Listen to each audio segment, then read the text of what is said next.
News reader Soundarya Kallakurichi மாவட்டம் இளவரசன்கோட்டை தான் இவங்க பிறந்தது. இவங்களுக்கு அப்பா இல்லை. இவங்க அப்பா 2018 காலமாயிட்டாரு. இவங்களுக்கு ஒரு தம்பி தான். இவங்க அம்மா தான் தனியாளாக இருந்து இவங்களையும் இவங்க தம்பியை வளர்த்துருக்காங்க. சௌந்தர்யாவுக்கு சின்ன வயசுலேருந்தே நியூஸ் வாசிக்கிறதுனா ரொம்ப பிடிக்குமா. அதாவது சின்ன வயசுலேயே தமிழ் எழுதுறது படிக்கிறது இதெல்லாம் ரொம்பவே பிடிக்குமா. அதாவது இவங்களே நியூஸ் ரீடர் தான் வரணும் அப்படின்ட்டு இவங்களே வீட்டிலேருந்து டிவியை பார்த்து எப்படி நியூஸ் வாசிக்கணும் அப்படிங்கிறதெல்லாம் நிறையவே கற்றுக்கிட்டாங்களாம்.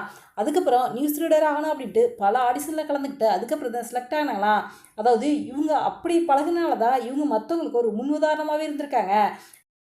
நியூஸ் ரீடராகி சாதிக்கணும் அப்படிங்கிறக்காகவே இவங்க சென்னையில் வந்து இருந்து பல சேனலில் நியூஸ் ரீடராக ஒர்க் பண்ணியிருக்காங்க. நியூஸை பார்க்குறாங்களோ இல்லையோ இவங்கள பார்க்கறதுக்கு தனிப்பட்ட ரசிகர் பட்டாளம் இருக்காங்க அப்படின்ட்டே சொல்லலாம்.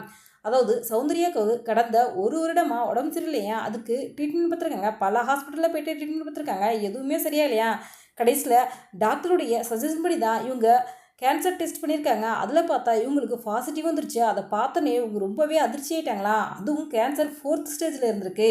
அதை கேட்டோன்னே இவங்க குடும்பத்தார்களும் இவங்க உறவினர்கள் நண்பர்கள் இவங்க கூட வேலை பார்க்குறாங்க எல்லாருமே சௌந்தர்யாவுக்கு ஆறுதல் சொல்லியிருக்காங்க.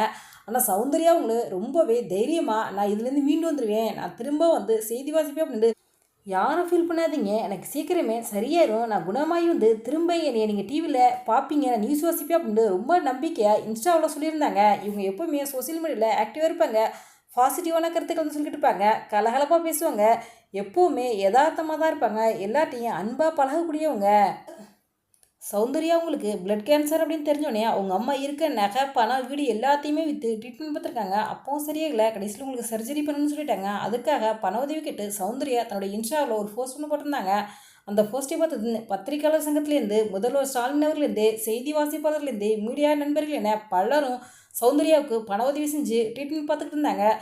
இவங்களுக்கு ட்ரீட்மெண்ட் பார்த்த டாக்டர் சொல்லியிருக்காரு, கண்டிப்பாக உங்களுக்கு உடல்நிலை சரியாயிரும், நீங்கள் திரும்ப போய்ட்டு நியூஸ் வாசிக்கலாம் அப்படின்னு ரொம்பவே நம்பிக்கை கொடுத்துருக்காரு. அதனால் உங்கள் ஃபேமிலி 1 கோடி ரூபாய் செலவு பண்ணி சௌந்தர்யாவுக்கு ட்ரீட்மெண்ட் பார்த்துருக்காங்க. ஆனால் உங்களுக்கு உடல்நிலை சரியாகவே இல்லை. இவங்களுக்கு ஹீமோதெரபிலாம் கொடுக்கப்பட்டிருக்கு. அப்போ பார்த்தீங்கன்னா உங்கள் தலையில் முடியெல்லாம் கொட்டுச்சான். அப்போ இவங்களே மனசை தேத்திக்கிட்டாங்களாம். யார் யாருக்கெல்லாம் என்னமோ போகுது, முடிதானே கொட்டுது, வளர்த்துக்கலாம் அப்படின்னு மனசை தேத்திக்கிட்டாங்களாம். இவங்க எப்போவுமே சோசியல் மீடியா நான் திரும்ப வந்துடுவேன், எனக்கு நல்லா போயிடும் அப்படின்னு ரொம்பவே நம்பிக்கை இருந்தாலாம். எல்லாருக்கும் இவங்க நம்பிக்கை கொடுத்துக்கிட்டு இருந்தாங்களாம். ரொம்பவே நம்பிக்கையோடையும் தைரியமாகவும் சிகிச்சை பெற்று வந்த சௌந்தர்யா அவங்க சிகிச்சை பண்ணிட்டு காலமாக இருக்காங்க. இவங்க காலமான செய்தி பலருக்கும் அதிர்ச்சியும் சோகத்தையும் ஏற்படுத்தியிருக்கு. சௌந்தர்யாவுக்கு 27 வயசு தான். இந்த சின்ன வயசுல இந்த பிள்ளைக்கு இப்படி ஒரு நிலைமையா அப்படின்னு பலரும் தங்களுடைய கருத்துக்களை சொல்லிட்டு வராங்க.